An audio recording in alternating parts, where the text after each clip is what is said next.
Hey everybody. Alright, so This lesson we're going to learn about something called fills. But before we get into fills, we're going to see the other parts of the drums. Now I know this is an electric drum set and it's kind of hard to see all this stuff.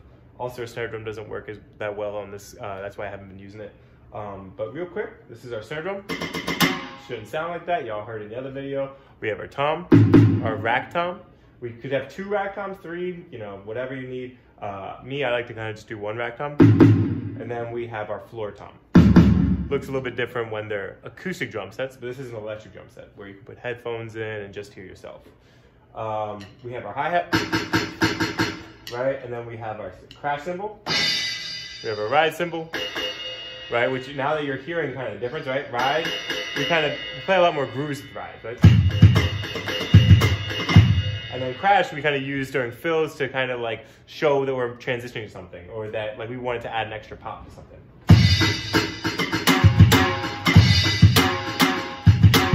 Okay, so what we're going to learn today is something called fills, like I said before. Now what a fill is basically stopping somewhere in the beat, putting extra things in between, and then coming back to the beat. So we've learned our standard beat, our standard 4/4 beat where it goes 1 and 2 and 3 and 4 and 1 and 2 and 3 and 4 and. So what a fill is basically stopping somewhere in that beat, 1 and 2 and 3 and 4 and then putting in something else and coming back. So we learned with our notes, right, that there's 4 quarter notes in our beat, right, in our 4/4 beat. There could be 8 8th notes. There could be 16 16th notes in any one of in our beat of 4/4. So if I stop, and we also remember that there's 4 16th notes, right, for every 1 quarter note, right? Remember I did the example, right, where I went and the 2 E, right? 2 8th notes for every 1 quarter note, 1 and 2 and 1 and 2 and, right? So if I stop somewhere, we have to figure out how many 16th notes I can use, how many 8th notes I can use, and how much time I have to use it. So for this fill, we're going to stop on 3.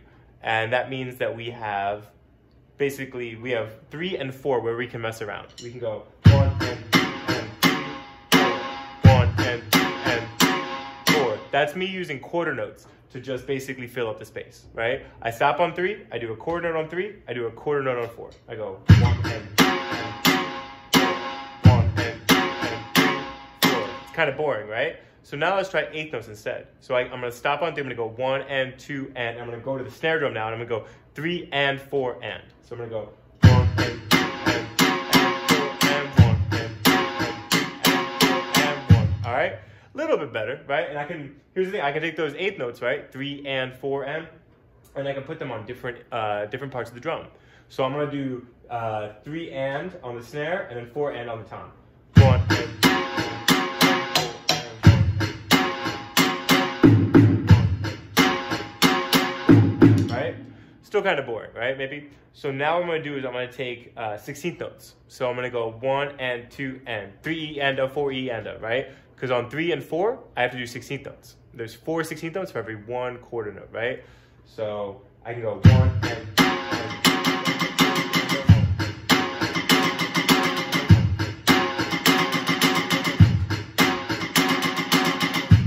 and the reason why you hear me playing on the rim is because, sadly, the snare drum doesn't really work on the pad for this one for some reason.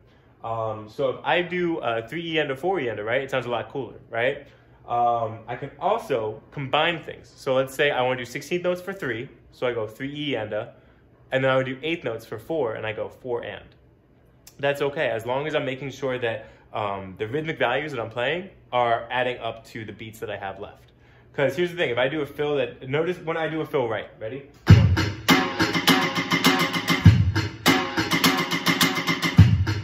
Feel how that groove keeps going? Now let's hear when I do too many notes or something, if I'm doing it in 4.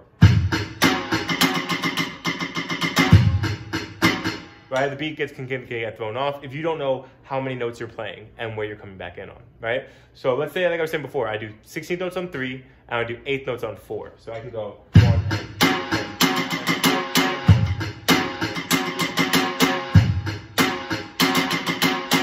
right? You can kind of start mixing and matching, right? Likewise, 8th notes on the 3, 16th notes on the 4. 1 and 2 and right? Hear how it kind of sounds different? Lastly, the last thing I'm going to leave you with as far as fills for today are I want you to practice taking that 3E enda, 4E enda, but moving it all around the drum set. Okay, so this right here, 3E enda, 4E enda, right, is our hands doing 2 sets of 16th notes, right? 3E enda, 4E enda, right? So it's 8 notes. 3E enda, 4E enda. So that motion of right, left, right, left, right, left, right, left, right, left, right, you know, everything like that, we can take that and then move it around the drum set. So we can go 3E enda, 4E enda. Or we can go 3E enda, 4E enda, right? So we can do 4 16th notes here, 2 here, and 2 here, as long as it adds up to 8 16th notes. 1, 2, 3, 4, 1, 2, 3, 4. 1, 2, 3, 4, 1, 2, 3, 4. 1, 2, 3, 4, 1, 2, 3, 4. All right? So for this beat, I want you to go 1 and 2 and 3 and 4 and. So we're going to go 4 16th notes on the snare, 3 and then 2 on the top rack tom, and then 2 on the floor tom. 3 and 4 and.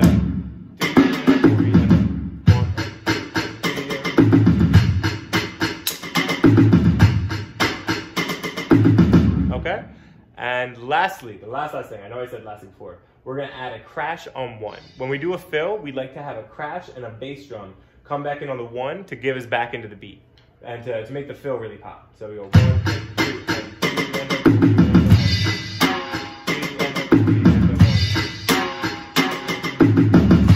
all right?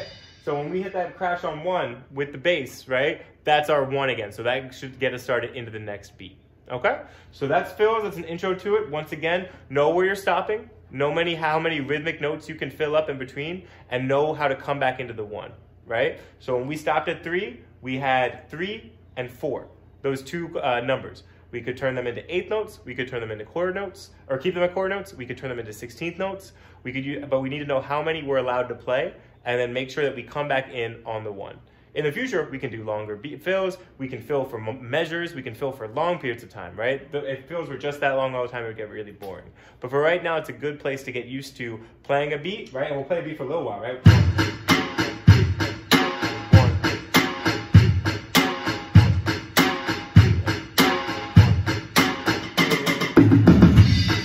Right? And then you put the fill in to break it up. Okay? So that's it for this lesson. I'll see you guys in the next one. Thank you. Bye.